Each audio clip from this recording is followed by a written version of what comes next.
को अच्छे स्वास्थ्य मिल पाए और लाइटें, सीवर और पानी की जो समस्या उनको समाप्त किया जाए। कि समस्याओं का कारण तो देखो बहुत कुछ होता है। ये जो समस्याएं जैसे कूड़े की समस्या, सीवर की समस्या, ये रोजमर्रा की समस्याएं हैं। इनके लिए हमें रोज ही काम करना है। जनता के बीच में अगर पार्षद नहीं पहुंचेगा, जिस प्रकार से चुनाव के दिनों में वो जनता के बीच में पहुंचते हैं, ऐसे ही उन्हें पूरे 5 साल पहुंचना चाहिए। वार्ड से चुनाव लड़ने का प्रमुख कारण यही है कि मैं जनता को द्वारा चुने जाने पर यह बताना चाहती हूँ कि पार्षद उम्मीदवार जो चुन के जनता के बीच से आया होता है वह उतना ही विनम्र होना चाहिए चुनाव से पहले जैसा होता है। तो आज हमारे साथ जुड़ चुकी हैं भाजपा से पार्षद पद की उम्मीदवार सुशीला कटारिया जी। तो आइए जानते हैं चुनाव को लेकर इनके क्या विचार हैं। तो सुशीला जी, आप भाजपा की उम्मीदवार हैं, तो वार्ड से आपके क्या विजन है? मेरे विजन एकदम स्पष्ट है कि देश की उन्नति हो, वार्ड में तरक्की हो। वार्ड की जिस प्रकार से जनता त्रास्त है, जिन कामों को नहीं कर हो पाए हैं अभी तक, तो उनको लेके है। और सबसे अधिक मेरा एकदम क्लियर विजन है कि पार्षद जो होता है, जो कि एक सिर्फ हमारा सेवक होता है, यहाँ गुड़गांव में जैसा कि हम लोग महसूस कर रहे हैं कि वो अपने आप को नेता समझने लग जाता है। नेता नहीं होता है, वो जनता का सेवक होता है। और हमारे विधायक और जनता के बीच की कड़ी होती है, जो कि पिछले 3 सालों से नहीं है। तो उसी चीज को हम लोगों को देखते हुए हम इस चुनाव को बहुत ही बड़ा पर्व समझ के इसको हम लोग मना रहे हैं, ताकि जनता को एक अच्छा उम्मीदवार मिल पाए जो कि उनकी समस्याओं का समाधान कर पाए। समस्याएं क्या हैं? अच्छी शिक्षा मिल पाए, बच्चों को अच्छे स्वास्थ्य मिल पाए और लाइटें, सीवर और पानी की जो समस्या उनको समाप्त किया जा सके। तो आपने अपने वार्ड के लिए क्या क्या कार्य किए हैं? मैंने अपने वार्ड में एक आपकी पाठशाला करके शुरू किया था। बच्चों को शिक्षा को लेके जो वो भ्रमित हो गए हैं, नहीं करते हैं, मोहल्लों में यूं घूम रहे हैं, उनको प्रेरित करना कि वो शिक्षा के मार्ग पे चलें और अच्छे स्कूलों में उनका एडमिशन करा पाएं। यदि उनके पास आधार कार्ड नहीं है तो उसकी व्यवस्था की जाए। और जिस बच्चे को अगर कुछ नहीं समझ में आ रहा है कि मेरे को सरकारी स्कूल में दाखिला कैसे मिलेगा, तो उस तरह के लोग हमारे पास आते हैं, उन बच्चों को हम लोग अच्छी शिक्षा दिला पाए, ऐसी व्यवस्था हम करते हैं। तो सुशीला जी, वार्ड में इतनी समस्याएं हैं, आप उसका कारण किसको मानती हैं? क्षेत्र की समस्याओं का कारण तो देखो बहुत कुछ होता है। ये जो समस्याएं जैसे कूड़े की समस्या, सीवर की समस्या, ये रोजमर्रा की समस्याएं हैं।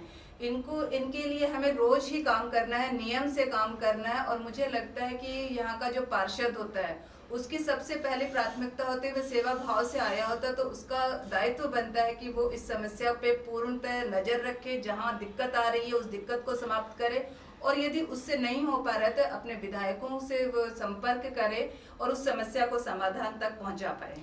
तो आपके हिसाब से पिछले पार्षद द्वारा कार्य जो किए गए थे उसमें क्या कमियां रही हैं? बहुत सारी कमियां थी, यहाँ तक कि मेरे को लगता है कि जनता और उनके बीच का संपर्क ही नहीं हो पा रहा था। वो कभी जनता के बीच में निकल नहीं पा रहे थे।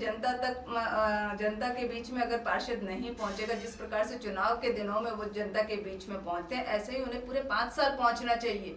सबसे जरूरी है कि जनता के बीच में उनका संपर्क बना रहना चाहिए। परंतु यहाँ होता क्या है कि पार्षद चुनाव जीतते ही अपने आप को नेता समझने लग जाता है, और इसी वजह से जनता की समस्याएं उस तक नहीं पहुंचती हैं। पहुंचती भी हैं तो वो नजरअंदाज कर देता है, ना उनके सुख दुख में पहुंचता है। समस्या तो बहुत दूर की बात है, उनके सुख दुख में भी नहीं पहुंचते हैं। तो मेरा इस वार्ड से चुनाव लड़ने का प्रमुख कारण यही है कि मैं जनता को द्वारा चुने जाने पर यह बताना चाहती हूँ कि पार्षद उम्मीदवार जो चुन के जनता के बीच से आया होता है वह उतना ही विनम्र होना चाहिए चुनाव से पहले जैसा होता है। तो यही सब चीजें लेके कि मैं चाहती हूँ इस विचारधारा को बदलना कि पार्षद कोई नेता नहीं होता है, सेवक होता है। यदि जनता मुझे मौका देती है तो मैं ये करके भी दिखाऊंगी। तो ये थी सुशीला जी, और हम उम्मीद करते हैं कि आप चुनाव में बहुत अच्छा प्रदर्शन करेंगी। और इस साक्षात्कार को हम यहीं समाप्त करते हैं। धन्यवाद। तो सुशीला जी, आपकी जनता से क्या अपील है? मैं जनता से अपील करना चाहती हूँ कि अभी हमने बड़ी सरकार बनाई है, छोटी सरकार बनाने का अवसर आया। ये लोकतंत्र का पर्व है। आप सभी से अनुरोध है, क्षेत्रवासियों से अनुरोध है, विनम्र निवेदन है कि 2 तारीख को आप सभी काम छोड़ के सबसे पहले तो आप वोट करने जाइएगा और बहुत सोच समझ के अपना वोट दीजिएगा। ये बहुत कीमती वोट है जो कि आपके बच्चों को अच्छी शिक्षा की तरफ लेके जाएगा, अच्छे स्वास्थ्य की तरफ लेके जाएगा।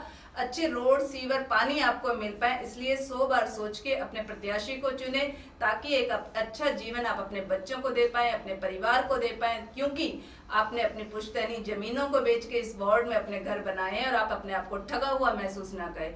आपसे पुनः निवेदन है कि आप अपना वोट कीमती अपने चुने हुए प्रत्याशी को दें, जो कि आपके बीच में हमेशा दिखाई देता हो।